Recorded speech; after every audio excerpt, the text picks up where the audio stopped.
Hey, Pest Geeks. Happy Sunday. You know what it is. It's Cigar Sunday. And got a couple here, too. See what I got in this, what I'm going to go with today. I've got I got two Alec Bradleys. I'm really liking Alec Bradleys. Um, I've got a Nicaragua and a Alec Bradley Collo, La Vega Collo. Well, you can see that. There we go. And then I got that one. So I'm going to go with the Koyo. I'm going to try that and see what happens. What a week, man. It's been, it's been a trying year. Last year was a very, very trying year. For the last 2 years, it's been a very trying year for me. Trying to get the business to the next level. You hit walls. You hit personal walls that you have to deal with, and you have a using my cutter here, we'll put that in here. Yeah, COVID, family, dealing with my mom. She's having a fit about everything now because she's 85 years old, so she can't figure out how to receive when they call her from Cuba on Messenger, how to receive the calls. She gets very, very agitated about that. And I had to get her a new phone because her old phone was 5 years old. She loved that Samsung because it was very easy to use. The newer phones, she's trying to figure out, do I swipe up? Do I swipe left? How do I receive the call? She doesn't understand the notifications and the headers. And I'm trying to get all this done for her, and she's having a fit where she says she's just going to throw that phone in the garbage. So, dealing with that, dealing with the business.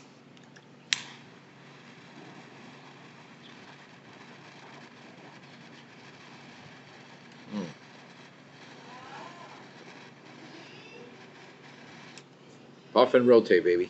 Puff and rotate.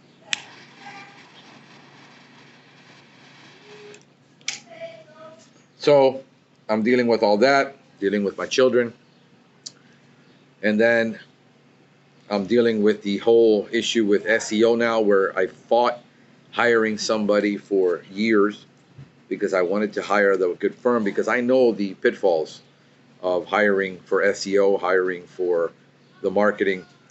Nobody's ever going to give it the attention that you're going to give it. Unfortunately, I'm at a point where I couldn't give it the attention, and I thought about hiring someone in-house.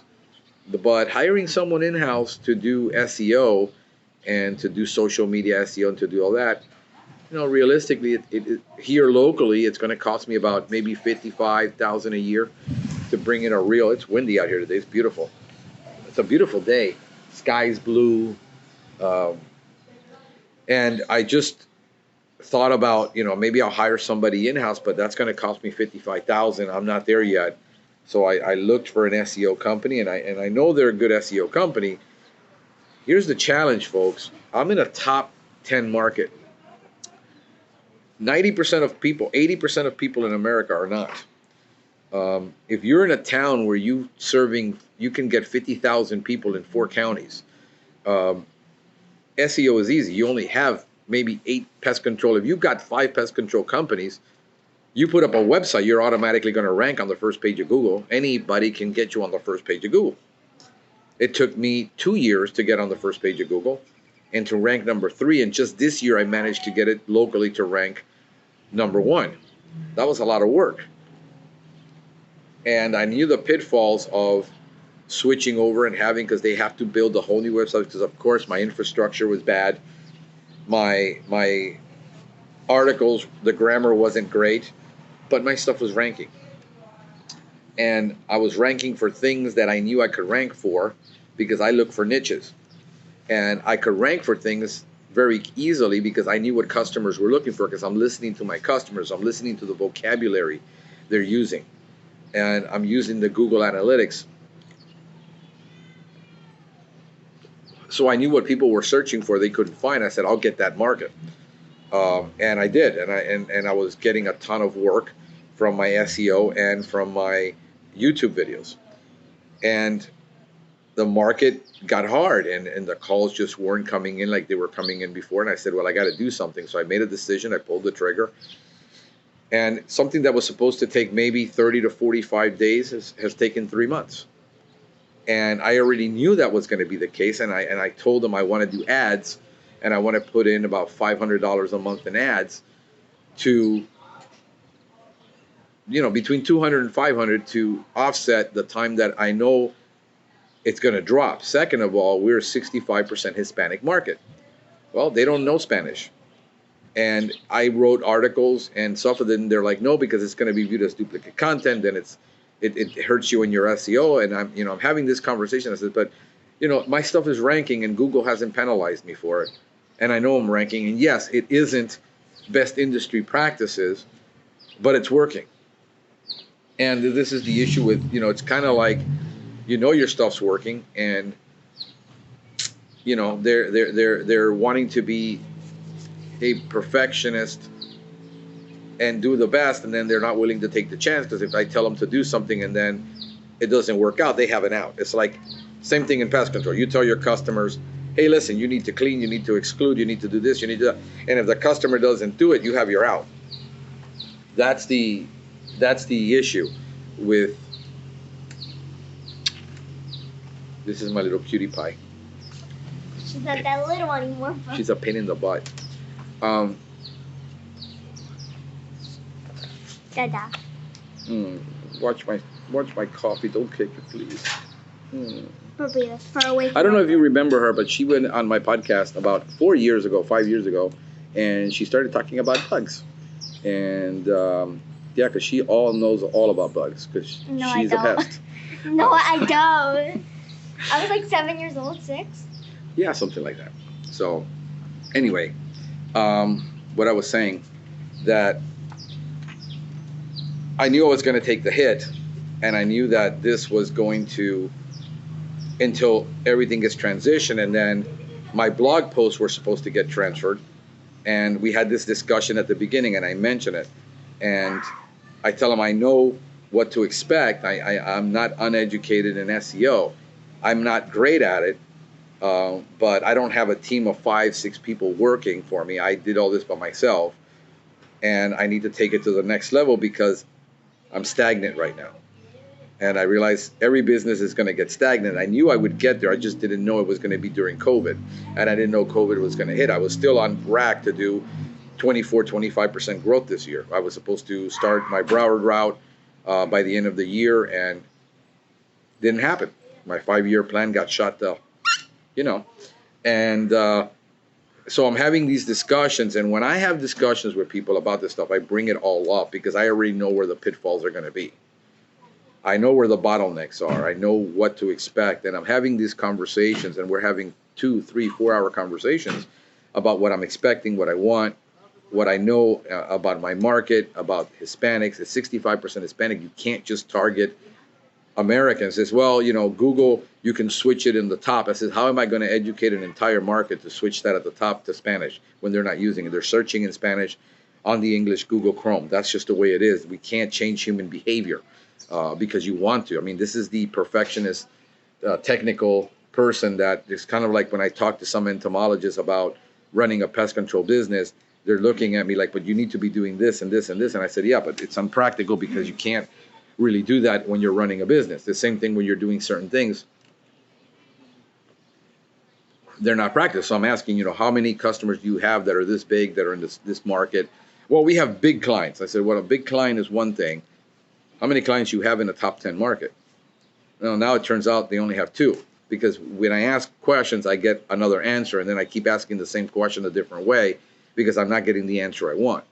So when I'm interviewing all these guys, I've interviewed a lot of SEO people, and I've been burned by SEO people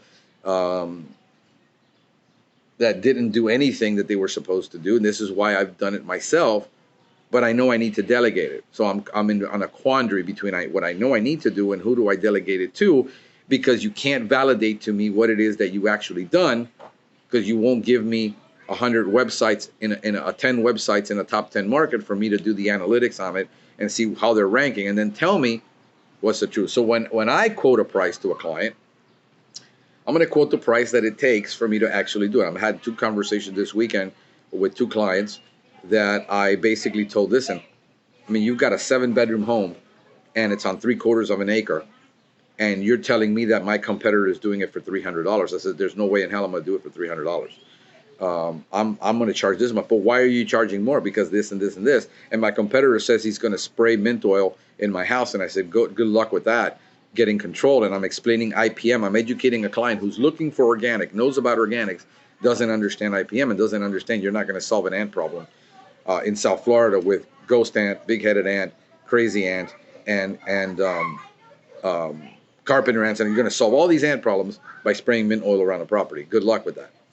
So I'm telling them about my price and how we do it, and I spend 1.5 hours with this client. And I had another one that I just asked me. He says, I'm not happy with my pest control company. The company, is telling me he can't do quarterly, that he has to do it monthly, and I don't like people telling me what I have to do, high power people. So I walk in there and I basically tell him, your guy is absolutely right, what he's asserting, and you can't do quarterly lawn care on a property this big. This thing is like $5 million estate, somewhere like 3 to 5. And he's looking now to cut his costs. And he thinks that he's going to cut the pest control. So I'm having this conversation with these people, and they're not getting it. I said, you now your ficus are all defoliated. Now you got weeds everywhere because you wanted quarterly and you want me to do it. And I says, listen, whatever he's charging you, I need you to multiply it by 2. I guarantee you I'm going to be twice as expensive. And I said, well, I need you to write me a price, and it needs to be affordable. I says, listen, I want you to drink your medication, your blood pressure medication, and I want you to be sitting down when I give you my price, because I don't want you getting hurt and then blame me for it. And this is how I really talk to people. These are high power people, and I have to manage them. And I manage high power people very effectively because I've been negotiating my entire life. If you're a Cuban, you're born negotiating. And you're not easily swayed by people.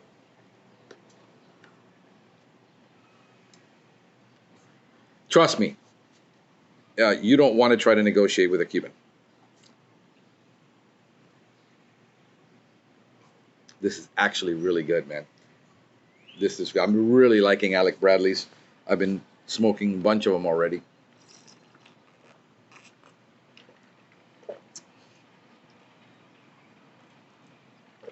Iced coffee, no drinking for me today, because I had about 6 glasses of white wine at Joel's wedding last night. For those of you who saw my videos, you wish you could have seen me dancing, but nobody would take a video of me because it was their wedding. Who's going to pay attention to me? So it was actually really fun. It was really, really fun to be there and be with another pest control guy. And we didn't have anybody to talk to us. We didn't know anybody there except the bride and the groom, and they were doing their thing. They're not there to have conversations with me. It's just not that important, which is crushing. But anyway, so I'm having these issues that I'm negotiating with this guy, and it's like, listen, it's not going to happen. I'm going to give you my price. My price is going to be my price. And when I educate you and I spend 30 minutes with him walking around his property, irrigation is off. They're not. The landscaper is not mowing it right. There's all these issues, and I said, you got to fix these, because if you hire me, I'm not going to fix all this for you because your landscaper's bad. We kill bugs, we control diseases. I can't make things look pretty if you have bad cultural practice. And this is what I'm educating these people on, because they got this impression that I'm just going to come in and just spray stuff and it's miraculous, it's going to look beautiful. So anyway, this thing is starting to shut off early on me, which is not good. It's a little tight, but it's got great flavor. I highly recommend this one. So we're having those challenges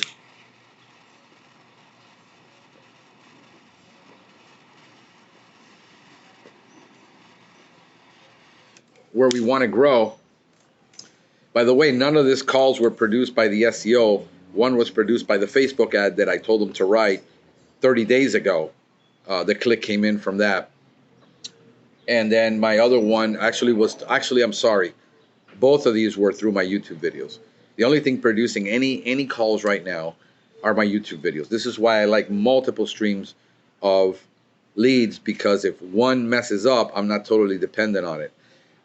And one of these calls from videos usually will produce high level, because the people that call me realize, they're not going to be paying $39 prices with me. So I create value through a lot of this marketing. And what happens is,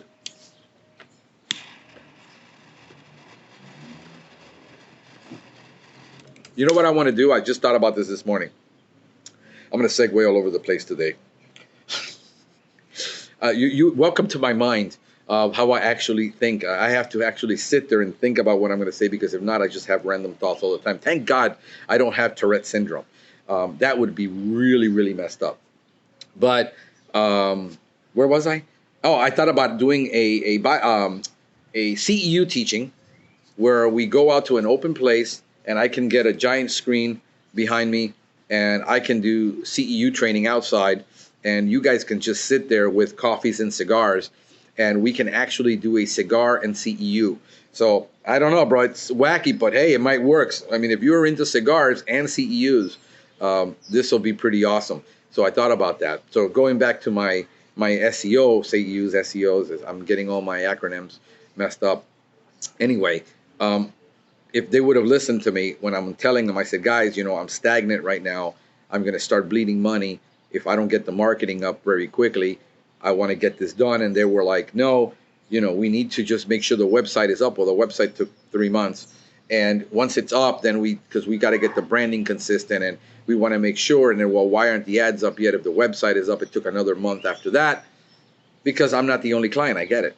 But when you tell me you're going to do something, I expect you to do it.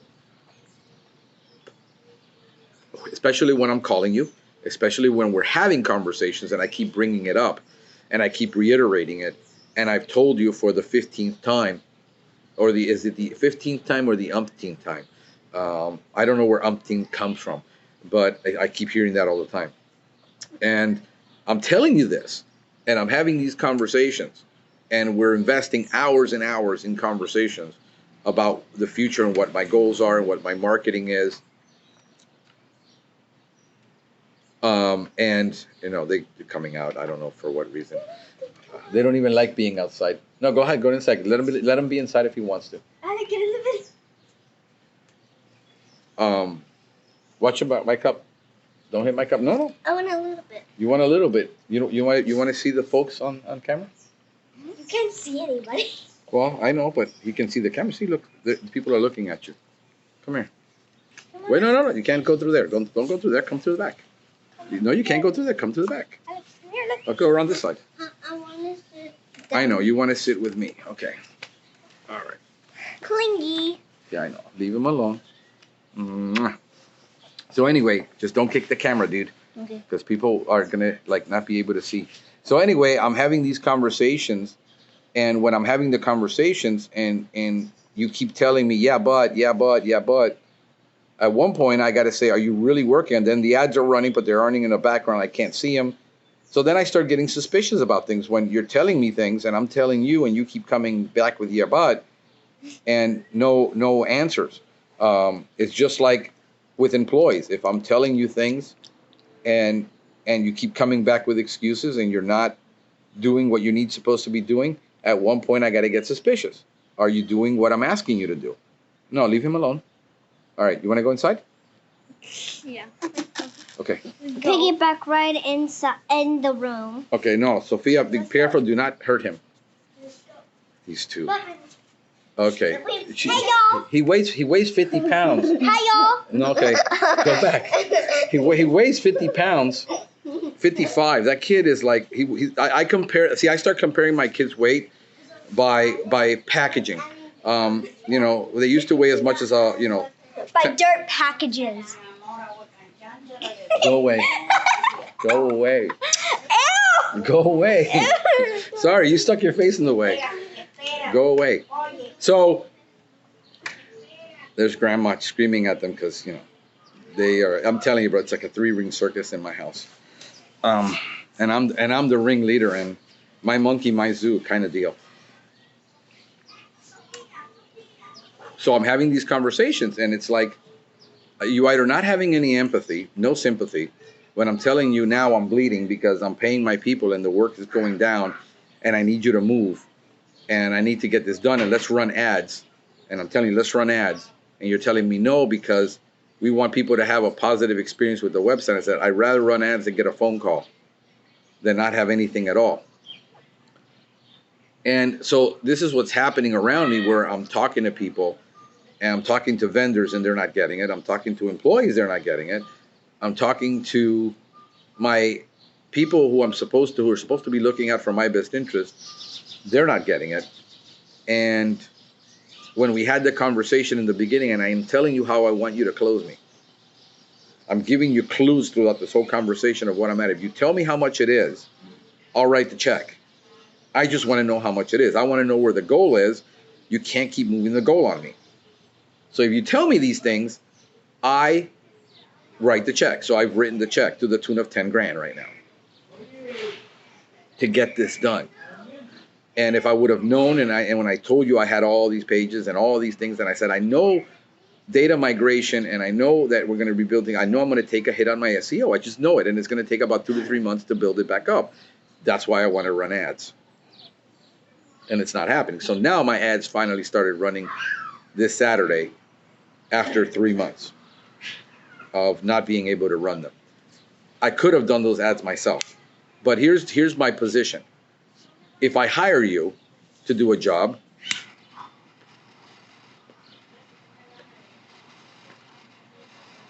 here's the catch-22. If I hire you to do a job and I tell you what I expect and I educate you on me and what I expect and how to get things done, and you don't do it, and then I go ahead and I stick my fingers in it, that's micromanagement. I haven't micromanaged this whole thing. I let them run with it. I gave them my input. I looked at the work. I approved everything quickly. I make decisions quickly. I don't sit on them. You know, if you give me a decision on a Saturday evening or on a Friday evening, I will have an answer for you by Saturday morning, 24 hours later, at best. Some days I'll just like, yeah, I liked it. Let's go with it. I don't need to think about it. I move quick. So, you know, and you get back my results very quickly. So I got the Spanish pages and I give them to my tech guy because he's a linguist instructor, especially in Spanish. He knows the language very, very well. He understands marketing. So I'm giving it to him on Friday. He's going to have it to me by tonight, finished, about 20 pages that we need to correct SEO in Spanish and get those things back up and running. These are conversations that I had that I said, we need those pages. We can't ignore them. My blog, we have a huge blog that I want to bring over. How much is it going to be? You gave me a price. Here's what I want to tell you about this, guys, and vendors that are listening to me and SEO guys that are listening. If you use a low price to bring me in, to then try to sell me all the add-ons afterwards, I'm going to be really pissed. Because if I ask you how much, what is it going to take to do, I want the real number. Well, the problem is if we tell people the real number, then most people aren't going to buy, and then we got it. So basically it's bait and switch. If I'm hearing your vocabulary correctly. When I asked you how much is it, and I told you how much it's going to take, I said, I don't think you can do it for that price, honestly. I think the price is more like this. No, we can do it. And I'm expecting a 6x return on my marketing. We can do 10%. I said, you know, you're writing checks. I hope your mouth can cash. You know, and so I'm okay. If you tell me you're going to do something, you tell me you got it, I'll write the check. I put my money where my mouth is. If I charge expensive rates, I want the best people working for me, and I'll pay the best rates to get the results. So here we are, $10,000 later in this investment. I'm going to be paying another $1,800 now to top this off 3 months later. And my stuff isn't at par. Now, am I being unreasonable? I don't think so. I just had a hard conversation with them over on Saturday about the direction of this relationship and what I expect. And when I tell you things and I discuss them with him, when you call me and we have endless conversations, if I sit around with people around a table and my executive team and whoever when I was an executive, and I would say, guys, this is what we have to do. What's your input? What's your input? What's your input? What's your input? And where do we have to go? And then we agree that we're going to get this done. And a month later, you're coming back giving me excuses of why you couldn't do it and why you couldn't do it and why you couldn't do it. I'm going to be really pissed. ¿Cómo estamos, caballero? Tranquilo.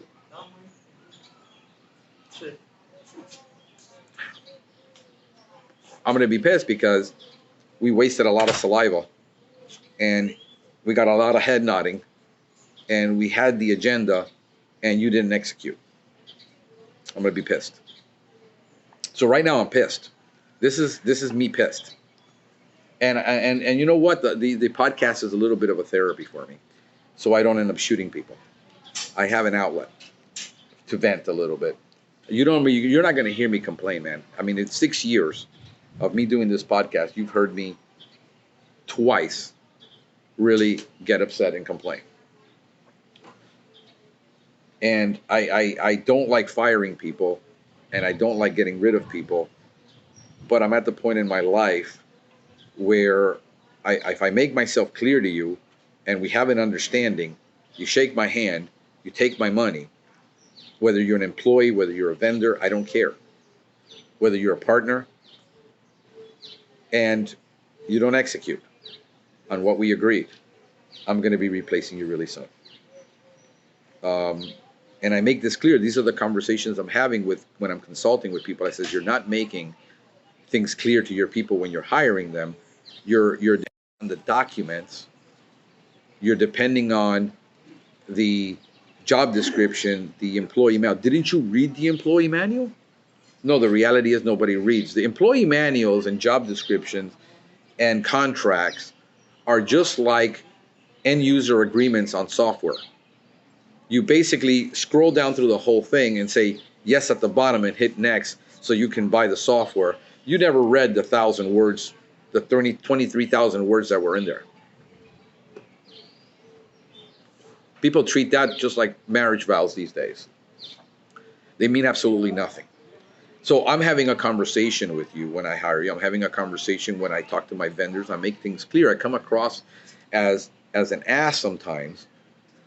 But if I'm bringing myself clear so that we understand each other, so there's no misunderstandings, I do this with my clients when I go over the agreement. Everything I discuss with them on the phone is actually in my agreement in order.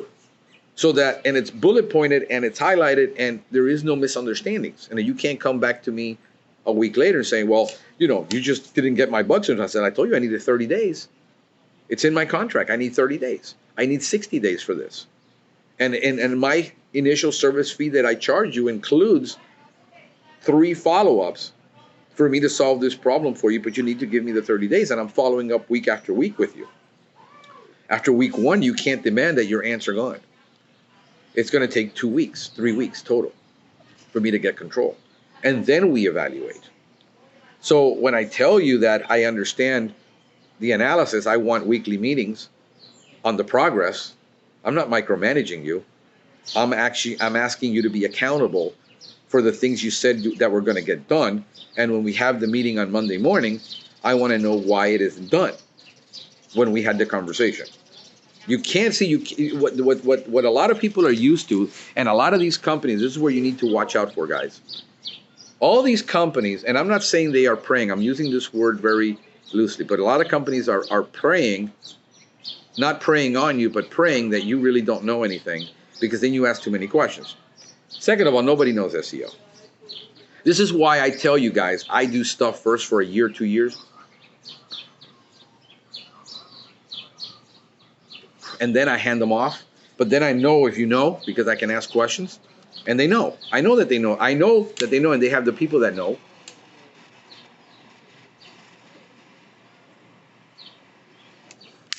On my website, from a architectural backbone and from a coding perspective, spot on. That developer is spot on. I ran it through Gmatrix, and it comes back at 100%. My website didn't come up to 100%. I only got about 90, 80 something things I couldn't fix. They got it spun up, but here's the deal. I'm an amateur. That's why I paid you the big bucks, for you to get it 100% right. I didn't pay you to get it 95, because I could have gotten it to 95 if I put enough effort into it. I pay you for that 100%. You don't deserve a pat on the back for getting that right. However, I still do, and I said, man, this came out awesome. Thank you. I still give you the credit, but I'm expecting it. Just like a customer is expecting no roaches. A customer is not expecting to have roaches after you've done your service. They're going to fire you. So when you don't know anything, what these companies are calling you, dialing you up, and they're because they understand you don't know. And the problem is, most of you are in markets that anybody can rank you, really, if they tried. I mean, you could rank it yourself if your on-page SEO was good enough. Without backlinks, I already proven you don't need backlinks anymore to rank a website. Backlinks are really irrelevant anymore. Backlink building. I've built entire websites with no backlinks. And I've got the backlinks organically. People wanted to backlink to me.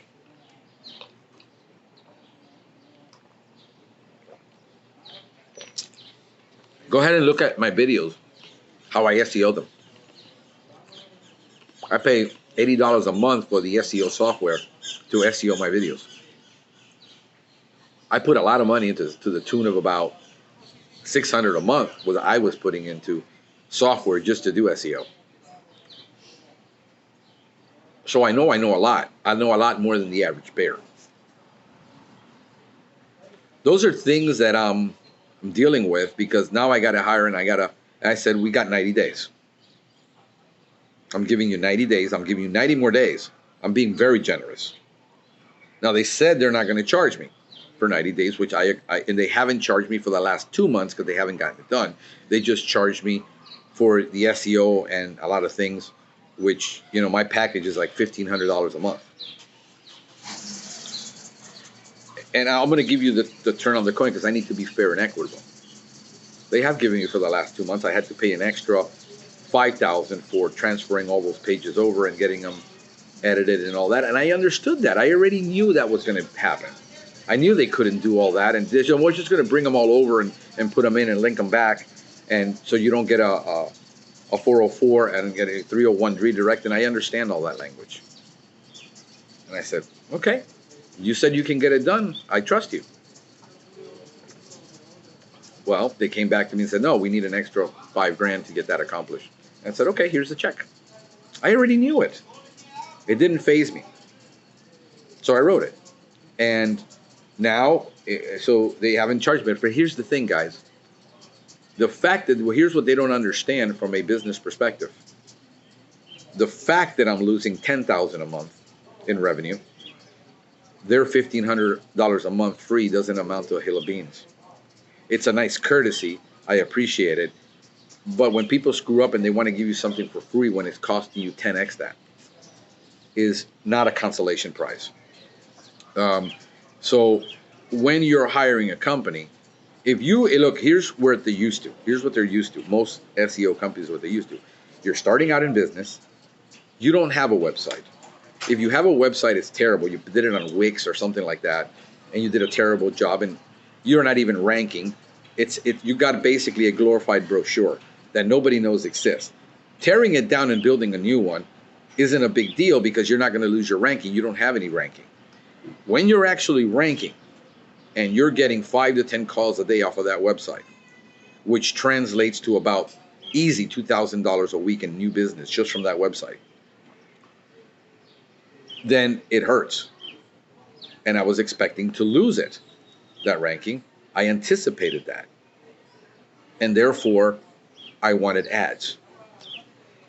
Now I got my ads. Now we're going to do Spanish ads too. My guy's translating those ads so that we can get it right. We're going to be doing next door advertising, which I think is great.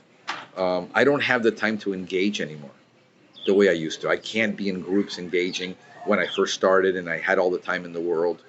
I don't have it. I need to automate this process. I need to be more tactical and less. I can't engage. I don't have a community manager right now. the good thing is my media guy knows how to code.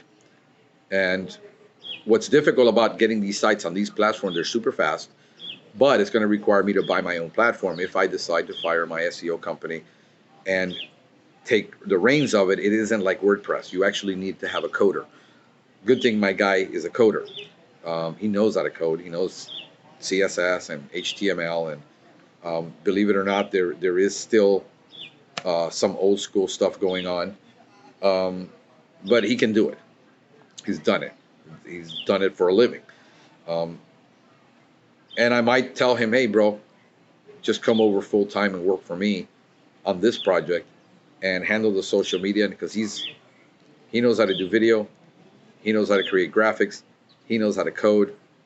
I mean, this guy has done it all, because that's what he did for 18 years at his church. He ran all the media ministry for that church, online radio station, coded from scratch.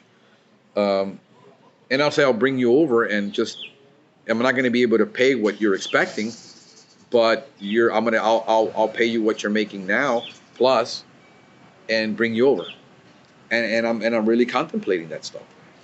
It's going to cost me probably $40,000 a year to bring him for the time being, and then I'll throw in a compensation package on sales growth, and he could be making $55,000-$60,000 in a year with me, doing what he does. But he wants to do his own thing, and he wants to do this partnership with what we're doing, and he doesn't necessarily want to be an employee, but maybe we only do it for a year, and then you help me build a team.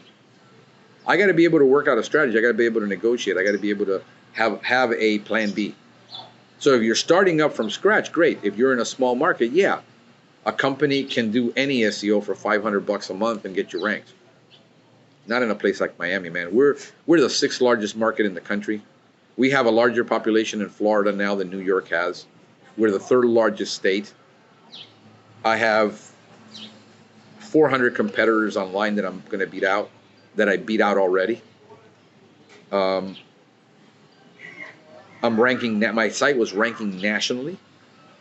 The reason I know it's ranking nationally is I'm starting to get calls from all over the country, which I've been giving leads away like crazy online, if you see my posts. And I need to get all that back. Dame ver, mami. Okay. Give me a second.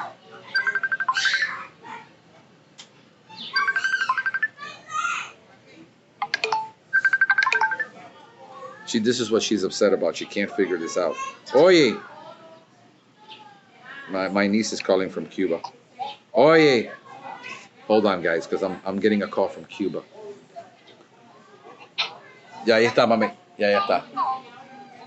Yeah, she doesn't know swipe right, swipe left, down. I mean, these phones are getting complicated, man. For an 85-year-old woman, I can sympathize with her, so I'm trying to help her. I'm thinking that, why don't you make the call? I'll show you how to make the call and wait instead of trying to receive the call. Trying to find a solution here, folks, for everybody. So anyway, guys, that's the week. The wedding was awesome for Joel. I'm so happy for him. I've been, God puts people in my life at a point in their life where they need something, and I'm there to provide it. One of the things that I've been thinking about on a lighter note, and changing the subject on you because it's kind of depressing. I'm trying to relax. See, guys, a lot of people told me you need to keep a journal. Keep a journal. Keep a journal and write, and keep a journal and write. The problem is, heck, you guys don't even understand what I write half the time because my grammar is terrible. I hate writing. Why would I keep a journal? I'd just be like really angry all the time. It looks like something, like Jeffrey Dahmer wrote in my journals, and then people read that and then they freak out. I'm kind of like Jesus at times. I say things and I say things and I say things, and then I blow up, and people are like, man, he had a meltdown. Had a freaking meltdown. I had one guy I was consulting, and I totally reamed his manager. And he says, man, you had one hell of a meltdown. I said, bro, I'm trying to talk to you, and you're being, you're puppy dogging me, and you're not listening. And Jesus went into the temple, and he turned over the tables, took a bullwhip, and beat the tar out of those guys. By the way, this is Jesus, the guy who says, you shall love thy neighbor and turn the other cheek. So Jesus says, you need to be just like me. So I say, hey, why not? Uh, so, yeah. So what was I going at? Let's see here.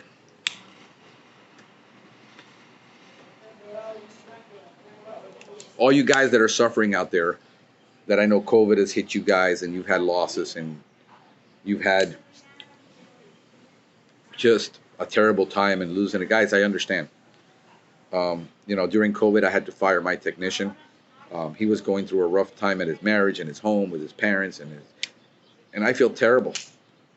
And I'm going through my stuff, and I'm trying to talk to people, and I'm consulting you, and I'm comforting you, and I'm there for you. But if you can't help yourself, I can't help you. And keeping a journal, I said, you know, I would just lose my mind keeping a journal. So this is my journal. I'm journaling to you what's happening during the week because I do have empathy and I do have sympathy for people. And I know what you're going through. And the Godly Business podcast that just launched, man, are people grateful for that? I'm getting messages from all over, people just thanking me for that. I'm feeling a need that is needed in people's lives. Church, a lot of pastors live in a bubble. They don't get it. They don't understand. They can't minister you to in a lot of those areas because most of the time they don't have those areas together either. All I'm doing is journaling my weekly activity, what's going on, how I solved it, how I dealt with it. I think this is helping a lot of people because we're being honest, we're being transparent about the real business life, about what it's really like to run a pest control business, what it's really like to balance your family, be there for your kids, have the money that you need. Ben Williams is poor guy, man. He's had asthma his entire life.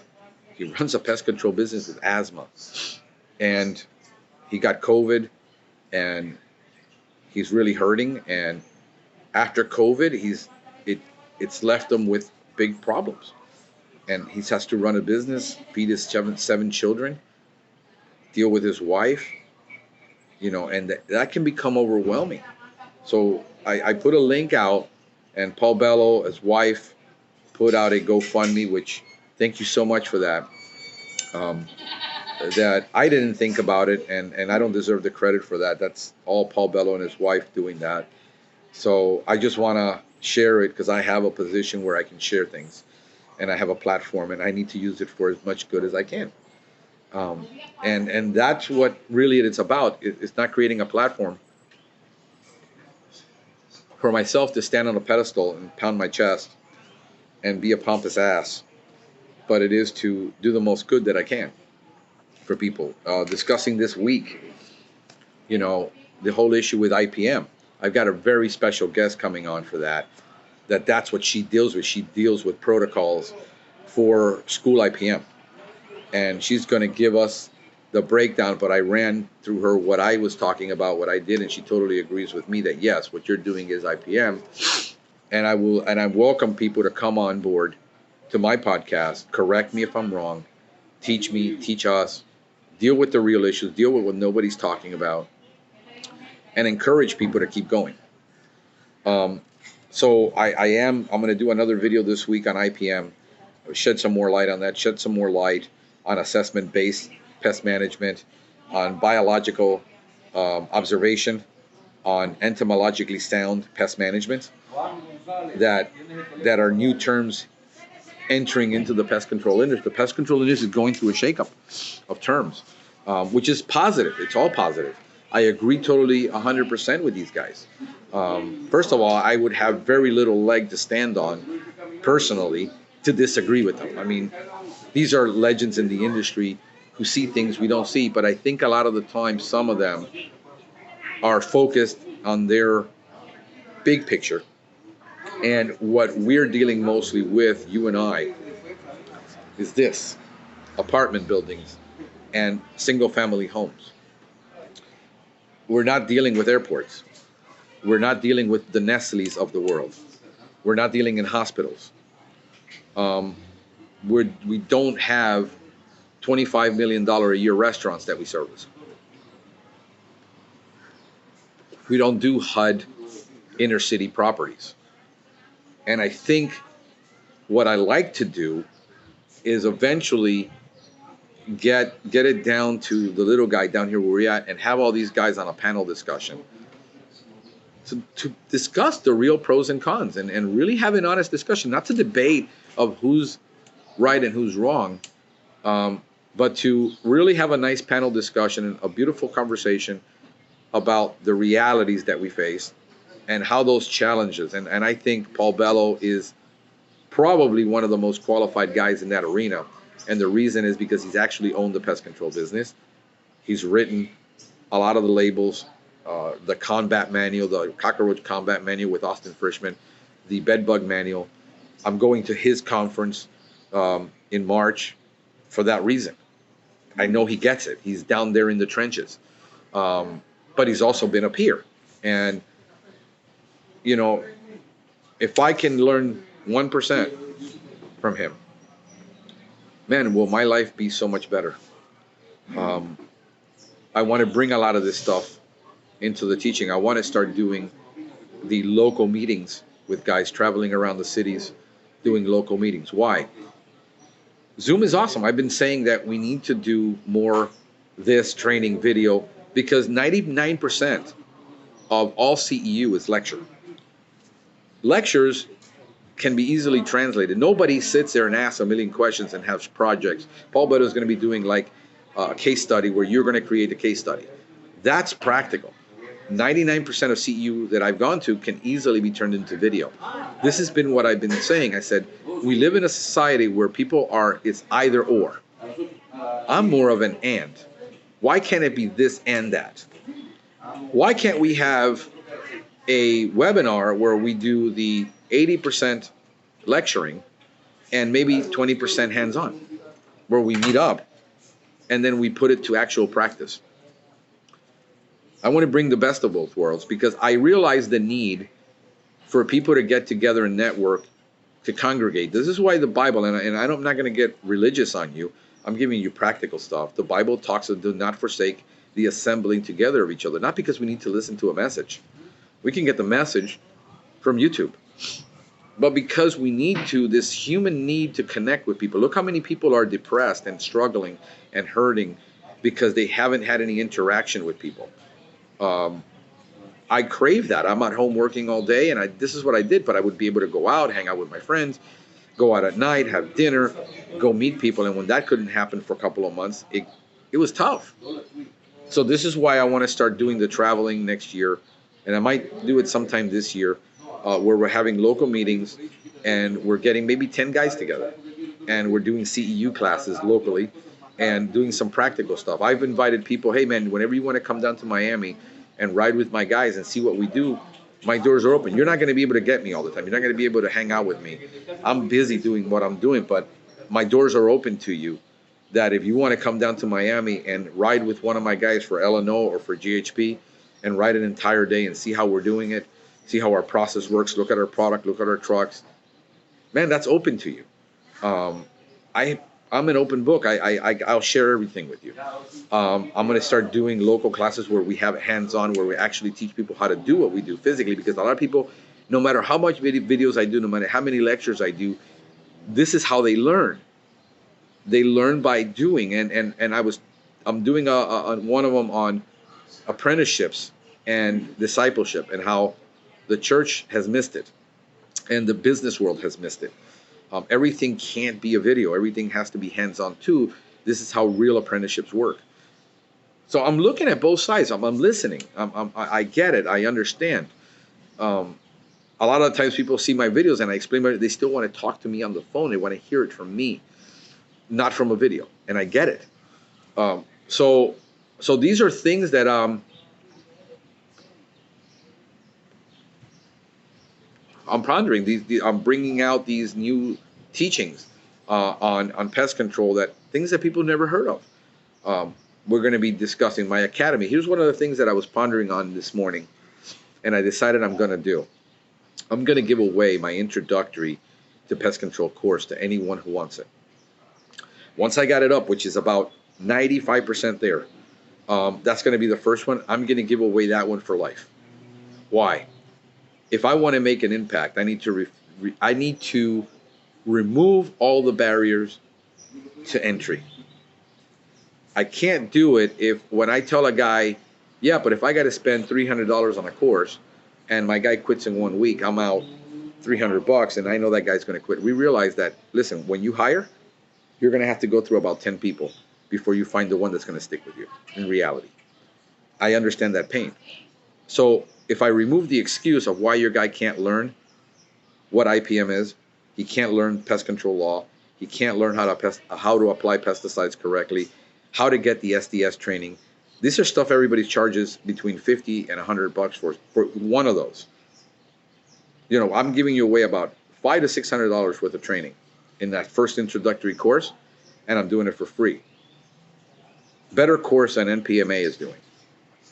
When we talk about silica and drilling and all the safety and learning how to interpret an SDS and how to interpret a label, it's going to be about 9 hours worth of training by the time we're done with that introductory course.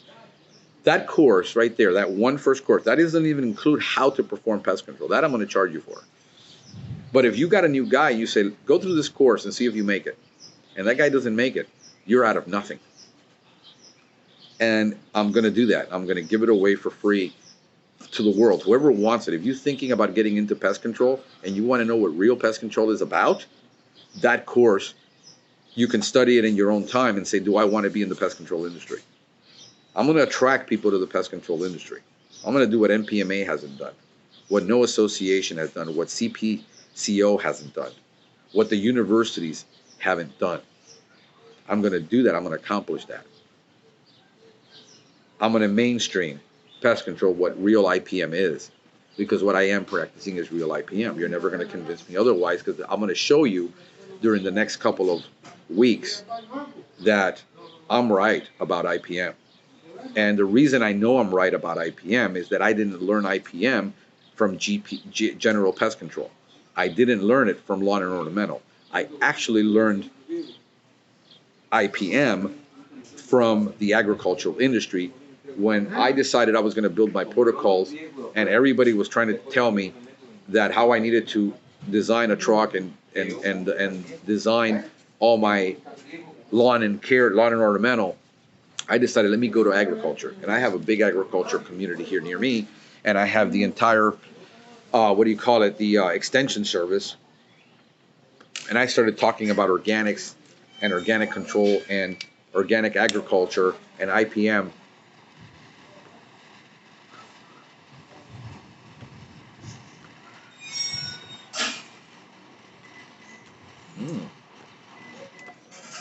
Okay, that's weird.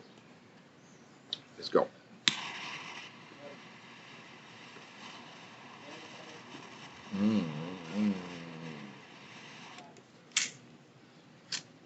And I learned to do IPM, and IPM is inspection intensive.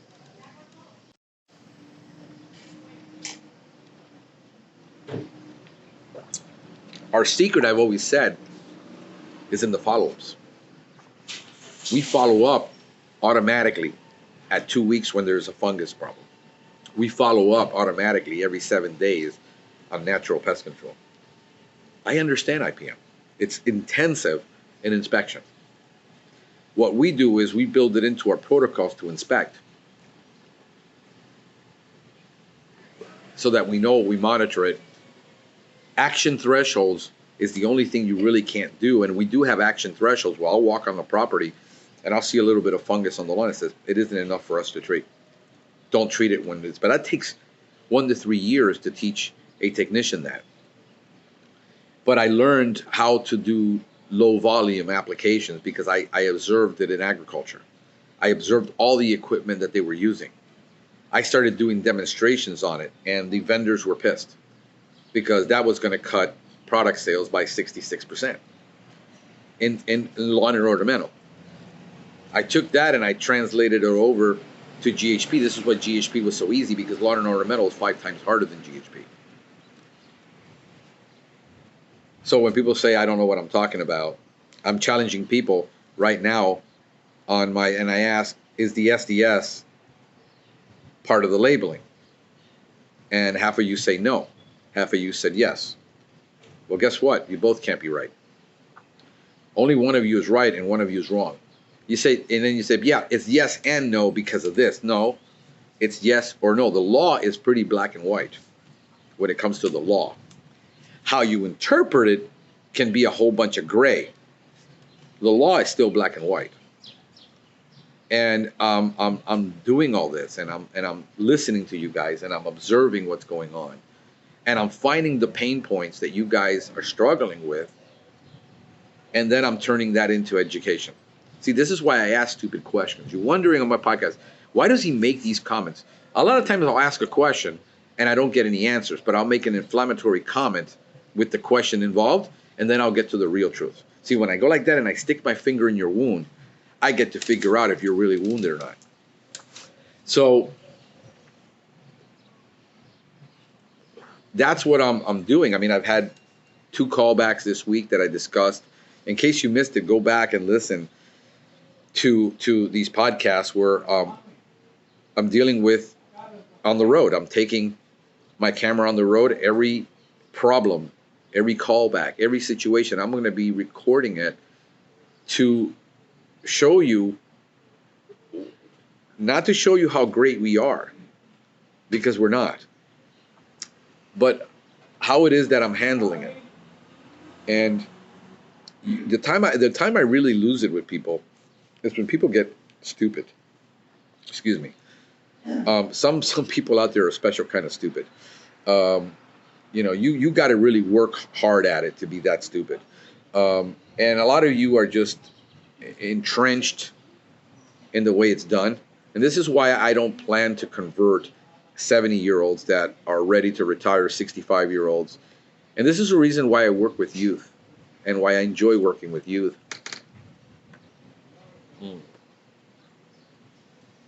Because you can't teach a lot of old dogs any new tricks. This old dog right here learns new tricks every day. But see, I have a teachable spirit. I have a big mouth, but I have a teachable spirit. I do listen to everybody, especially when I know that you got my attention. And I listen intently. Like, I wish you guys could experience a teacher like Faith Hoy at PMU. She's the kind of teacher that gets you excited about learning. I wish I would have had more teachers like her. The teachers I can remember in my life were those kind of teachers that challenge me and provoke me to prove them wrong, to think, where they have an enormous amount of sense of humor. Man, she can own a room and command a room and do it with such grace without being that I have to control everything and everybody and dominate. She just naturally walks in and controls that room. Joe Jonovich, outstanding job. Mitola was really funny. I would have thought he was a lot because of what I've seen. He looks like stern. He's an inspector for the Florida Department of Agriculture, for FDACS. Don was there, one of the inspectors.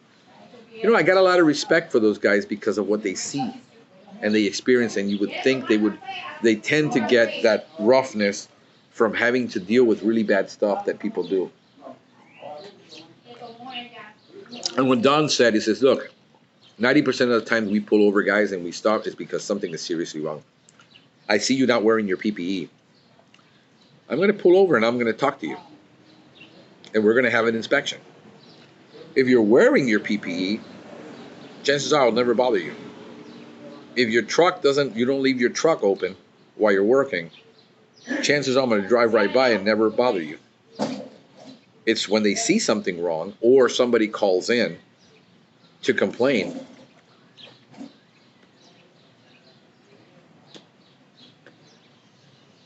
that they have to get involved, and now they have to get involved. It made me rethink a lot of things. This is why I'm bringing these questions up about SDS. They pointed out a lot of things about SDS that I didn't know about, that nobody ever, see, when I've gone to CEU, nobody's ever covered an SDS. They always cover the label and they cover the application. Chemical manufacturers cover the application. They'll teach the basics. You need to know the, you know, the, what does the code mean, you know, in the EPA number. How many products you're going to buy that are illegal? The active ingredient. Okay, we know the active ingredient percentage. The inactive ingredients, we don't know what they are. The caution, where is the precautionary statements? And we cover all the 8 things on the label that every label has that everybody should know, and they just glance over it because they're really not there to really cover a lot of the stuff. They're there more to talk about their product. That's been my experience in Miami. I don't know what it's like. I just saw one out of Connecticut, one CEU course that they were teaching, that they put the list of the curriculum for the CEU training. I was blown away. I mean, there's some CEU training going on in the industry that is amazing. Just not in Miami. Remember, we are a Bifin and B&G town. That's what I was told by my supplier, one of my suppliers. So this is why did I start the podcast? Go listen to the first episode, 380 something podcasts ago. And why I started the podcast. Well, it's still true today, 6 years later. Everybody's still proving me true that nobody is getting trained. I just had this last week, 3 people write to me and says, man, thank you so much for I'm new to pest control and nobody is training me. They just threw me out there. That's what, and the culture is, they've got 10 technicians and they're called the 50-year-old company. They got 10 technicians and every technician is doing it their own way because the owners, they just let everybody do everything their own way. Everybody's doing it, so I'm getting trained by these guys and everybody's doing it differently. There's no consistency in the quality. These are the things I'm dealing with. So I'm going to become the most hated guy in pest control, yet I'm going to become the most loved guy by a bunch of people. And that's who it really matters to me too. The guy that I'm actually making a difference in their life, I could care less. I got a thick skin, guys. You're talking to a Cuban that could easily be in New York City and Brooklyn and will take you on because I did do business there. I did an enormous amount of business in the Northeast to the tune where I would manage 1,500 contracts in 22 states east of the Mississippi, pretty much everything east of the Mississippi. And I managed $13 million and I negotiated contracts over the phone to the tune of $13 million. So when people tell me you can't sell over the phone, I say, no, you can't sell over the phone. But I close $600 contracts on lawn all day long on the phone, all the time. Can you do a termite treatment and sell it on the phone? Yes, you can. Do you still have to do an inspection? Yes, you do. But I develop formulas. I already, by what I've learned this week, I already figured out formulas in my head that I can use to estimate the prices. You still got to perform the inspection. It is still based on inspection. Guess what? We sell it over the phone and we still have to do an inspection. We tell the client, listen, this is what I told you. This is what you have. This is what I measured. Everything is by 1,000 square feet. This is what I expect you to do. And if you want a warranty on our service, your landscaper needs to be spot on. If your landscaper takes 3 weeks to show up and you call me and I go there and I see rotted lawn, I said, yep, we're going to go there. We're going to service it and we're going to charge you extra for that. Because you wanted an IPM program. You wanted a reduced chemical program. Then they need to be spot on. And we're going to go do an inspection of landscape, and my guy's taking videos and pictures of everything and consulting the client and saying, okay, see how it's shredded? It needs to sharpen its blade. You see how it's 1.5 inches? It needs to be 3 inches. When I come back and I measure it and you haven't done it, I can't help you. When we tell people, hey, we need to do this and this for roaches, and you still haven't fixed it 2 months later in an apartment and there's a hole this big where a cat can go through, and you haven't fixed it, I'm going to put tape over it. And we're going to temporarily hold that off, but it's still your responsibility to fix it.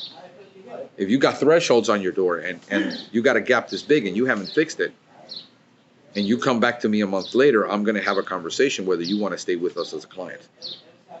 Because you hired me because you wanted an eco-friendly program, you wanted an IPM, you wanted a reduced chemical program. I can't do it if you don't cooperate. So we have those difficult conversations with our clients because our clients are wanting something specific. If they want it, they have a responsibility to do their part so that we can honor our commitment. And we make that very clear and transparent. It's in my contract.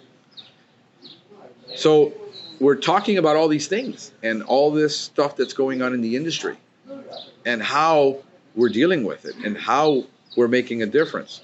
We're going to be introducing our new holistic pest management program that we're going to be training on holistic pest management. My goal is in the next 10 years, we're going to have holistic pest management trainers all over the country that are going to train at your location.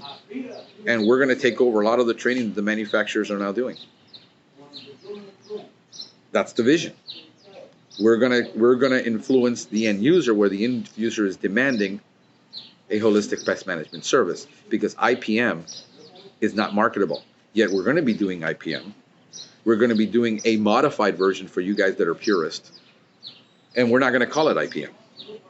We're going to call it holistic pest management. Therefore, you can't tell me, well, you're not doing IPM. I said, no, you're right, I'm not. You see, I end up the argument with you. I'll say, yep, we're doing holistic pest management, which is assessment-based, which is entomologically sound, where it's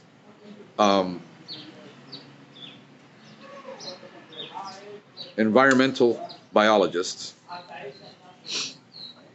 and we're using all the new terms that are coming out and we're turning it into and packaging it and rebranding it under holistic pest management. And we're going to take that direct to the consumer and we're going to market that as real pest management, and we're going to prove that it's real pest management. And who are we going to do this with? The newer guys coming in, the millennials. The millennial guys who are coming into this pest control that want to open up pest control businesses that are eco-friendly. I'm not going to waste my time with a 60-something-year-old guy who's basically done in this industry. He's done because in the next 5 years he'll be retired selling his business and he'll be out of this. He's done already, he just doesn't know it. I'm not going to waste my time convincing people. I'm going to convince the end consumer because that's how you do it. You influence the end consumer to be able to sell a product that people are going to demand. You see, guys, I'm not crazy. Well, I am. I mean, you got to be a little crazy to come up with all this stuff. Say it on camera. Say what you're going to do. Give everybody the blueprint. You know why I'm doing it? Because guess what? NPMA isn't going to do this. Neither is any large pest control company.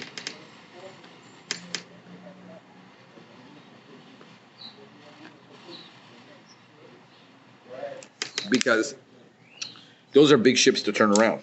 They're not nimble, they're not quick, they're not jack.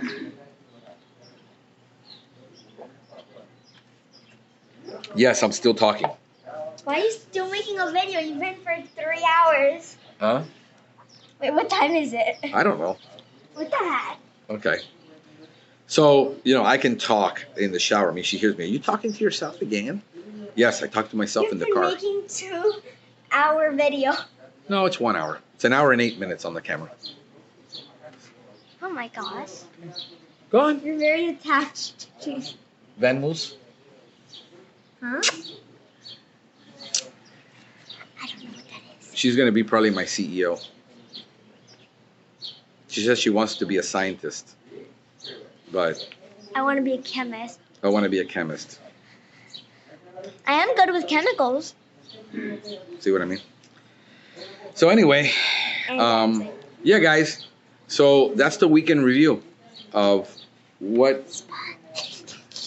Yeah, I got a haircut, and she says that the guy gave me a bald spot. Let me see, where is it? Right here. Right there? Is there a bald spot there, guys? Can you see that? No, like right here. Where? Show right it. Point there. it out. Right there. It's tiny Okay, though. so I think I'm just losing my hair, bro.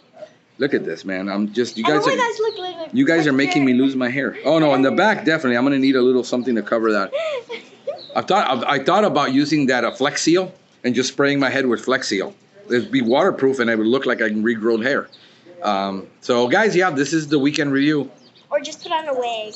No, I will never put on a wig. I will shoot myself before I put on a wig. I'll shave my head. I told him I'm thinking of shaving my head. What do you think? I told him that he can sell it to cancer. Yeah, I can grow out my hair and then donate my hair to people who have cancer and they need wigs. Unfortunately, bro, that's going to take a long time to grow this hair back. So I'm thinking about just shaving my head and walking around with a bald head, because then look, I'm lazy. I don't have to comb it in the morning. I can just go right out. Puppy, you don't need to comb your hair. You don't even have hair. Hey guys, this is Frank the Pest Geek wishing you a pestacular day.